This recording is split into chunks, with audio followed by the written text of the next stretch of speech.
তো একজন এসে স্বপ্ন বলছে আমাদেরকে, তো এসে স্বপ্ন আমাদের মাদ্রাসার অফিসে বলছে যে হুজুর আমি দেখলাম মরে গেছি। কি হয়েছি? মরে গেছি। তো মারা যাওয়ার পরে দেখলাম, আমার মাদ্রাসার হুজুররা বললেন আমাকে, তো ওই ব্যক্তি বলছে আমি মরে গেলাম, মারা যাওয়ার পরে দেখলাম আমাকে দাফন করা হয়েছে কবরে, আর কবরে দেখলাম উপরে মাটি নেই, মানে ভাগ হয়ে আছে, আসমান দেখা যাচ্ছে। তখন দেখতে পেলাম বিশাল আগুন আসছে, আযাব আসছে আমাকে ধরার জন্য। জোরে বলতে না আউযুবিল্লাহ। তো আল্লাহর বান্দা বলছে আমি আল্লাহকে ডাকতেছি, কিন্তু ডাকায় কোনো কাজ হচ্ছে না। হঠাৎ দেখি একদল মৌচাক আসছে, মৌমাছি আসছে।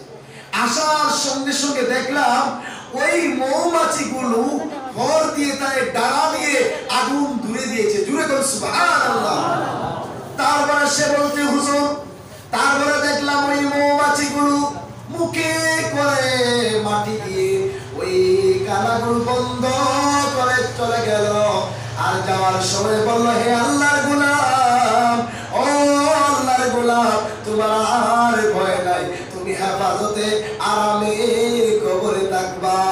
জোরে বলুন সুবহানাল্লাহ। তো হুজুর বললেন, তুমি কি কোনো ভালো কাজ করেছো? বলতে হুজুর কোনো ভালো কাজ করিনি কালকের দিনে, তবে আপনাদের মাদ্রাসা থেকে একটা তালবাস জাগিরি দিয়েছি। জোরে বলুন সুবহানাল্লাহ।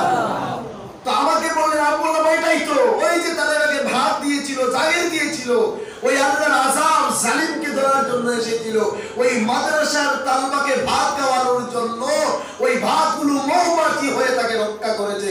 জোরে বলুন সুবহানাল্লাহ। হায় হায়। আরেকটা ঘটনা বলছি সংক্ষিপ্তভাবে।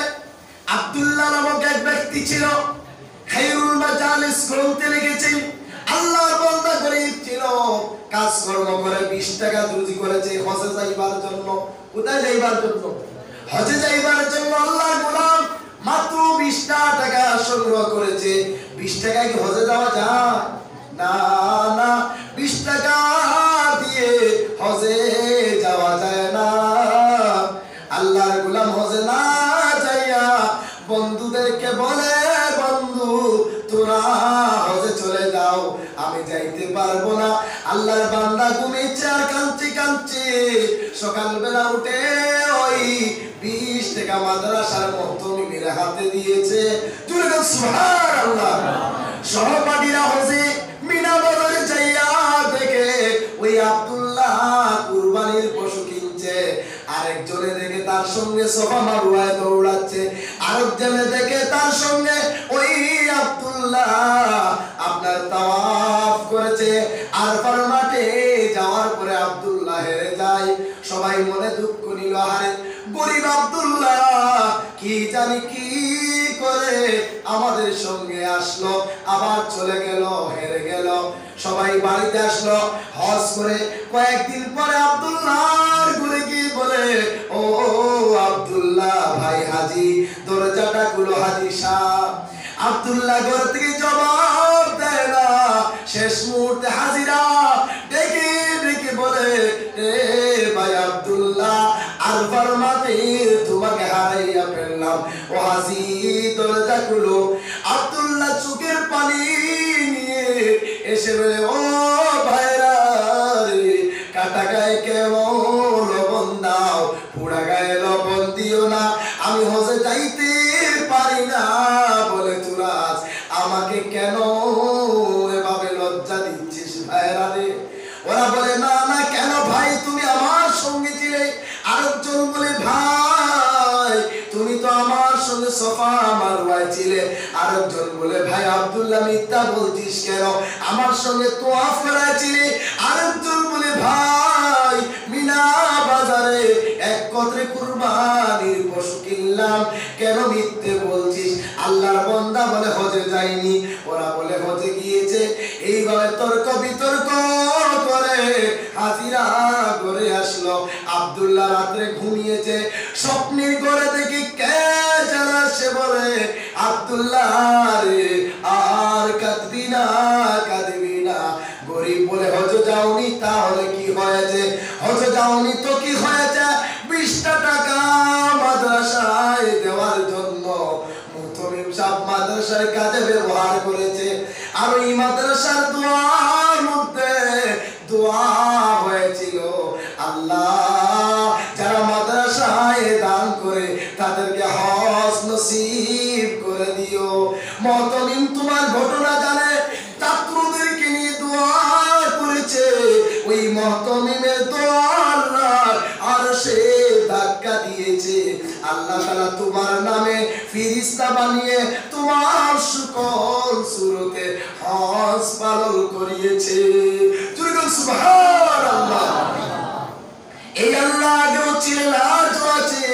সেই আল্লাহ আজকেও যদি আল্লাহর ঘর দিয়ে দেয়, 20 টাকা দেওয়ার কারণে যদি হজের মালিক হয়ে যায়, আমরা যদি 5,000 টাকা 10,000 টাকা দিয়ে যাই, বলো আমরা কি হব না? অবশ্যই এইগুলো আখিরাতে পাওয়া যাবে।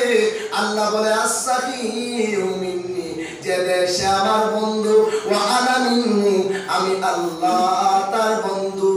এই জন্য প্রিয় ভাইরা, বেশি বলবো না, 5,000 টাকা করে আল্লাহর করে দিয়ে যাও। অসুস্থ মানুষ 5,000 টাকা করে, একমাত্র যদি 20 জন দাঁড়িয়ে যাও, আল্লাহর ঘর এখানে ছেলেরাও আছে মেয়েরাও আছে। ছেলেরা উপর তলায় যাবে, মেয়েরা এখানে থাকবে। এই জন্য উপর একটা বিল্ডিং করতে 10 থেকে 12 লক্ষ টাকার প্রয়োজন।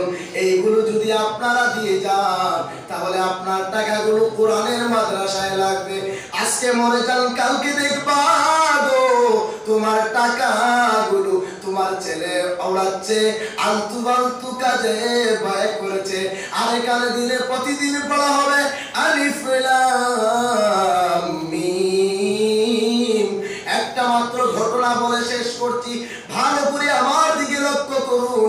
এক আল্লাহর গোলাম দেওবন্দ পড়ায় গিয়েছে।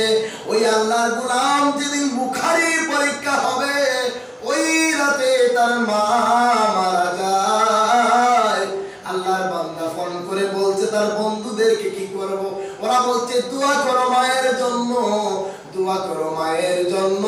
মারলে আর পাবে না, তুমি এসেতেও পারবে না, পরীক্ষা দেওয়ার দোয়া করো। আল্লাহর বান্দা আসার পরে হুজাই সদর গাঁয়ের ঘটনা বললাম। আল্লাহর বান্দা গিয়েছিলাম, আমার সামনে বলছে আর কাঁদছে। আল্লাহর বান্দা ওই দেওবন্দ দিয়ে আসার পরে প্রতি রাত তাহাজ্জুদের নামাজ পড়ে মায়ের কবরে গিয়ে বলে মা মা বলে ডাক দেয়। একদিন, 2 দিন, 4 দিন, 5 দিন, হঠাৎ একদিন মায়ের কবরের পাশে ঘুমিয়ে পড়ে। জুড়ে বল সুবহানাল্লাহ। আল্লাহর বান্দা ঘুমানোর পর স্বপ্ন দেখে মা এসে মাথা ঝুলাইয়া বলে, ও সন্তানে রে, আর কাঁদবি না, আর কাঁদবি না। আমি তোর মা সহ্য হয় না, তুই মাদ্রাসায় পড়ার কারণে আল্লাহ মেহেরবানি করে আমাকে জান্নাত দিয়েছে। ও সন্তান শুয়ে না, ওই পাড়ার মানুষকে বলে দে, আমার মতো হাজার হাজার মায়ের কান্না করে, সন্তানরা একবার ইয়াদ করে না।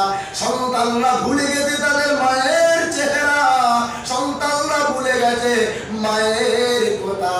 জন্ম দুঃখিনী মাকে ভুলে গিয়েছে।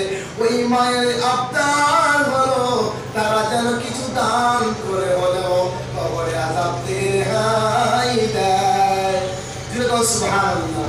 আল্লাহর বান্দা এসে গ্রামে বলল, গ্রামের সবাই দিতে দিতে বিশাল বানাত মাদ্রাসা হয়ে গেল। এই জন্য প্রিয় ভাইরা, মা যার দুনিয়ায় নাই, বাবা যার দুনিয়ায় নাই, আমি তো করে মা বলতে দেরি, মা আসতে দেরি হয় না।